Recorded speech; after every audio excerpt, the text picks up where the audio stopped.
नमस्कार। भारत में high school की इकोनॉमिक्स की किताबों में एक बड़ा बदलाव होने जा रहा है। तो चलिए आज समझते हैं कि इस जबरदस्त अपग्रेड में आखिर नया क्या है और ये इतना जरूरी क्यों है।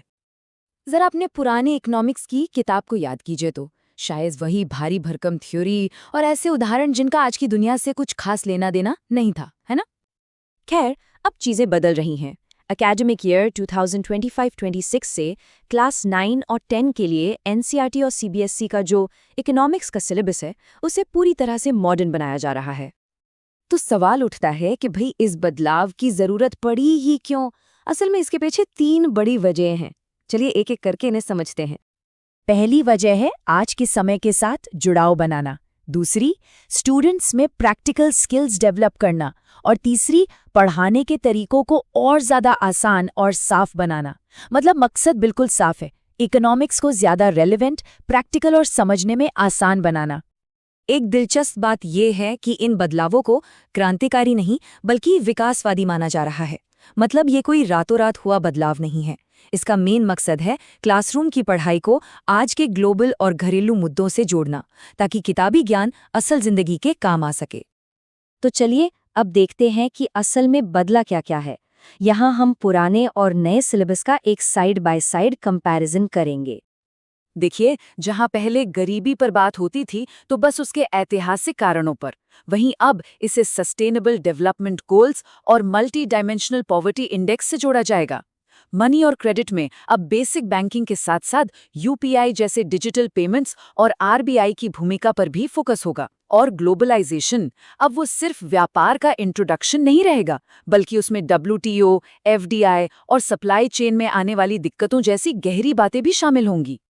तो ये मल्टी डायमेंशनल पॉवर्टी इंडेक्स या एमडीपीआई आखिर है क्या?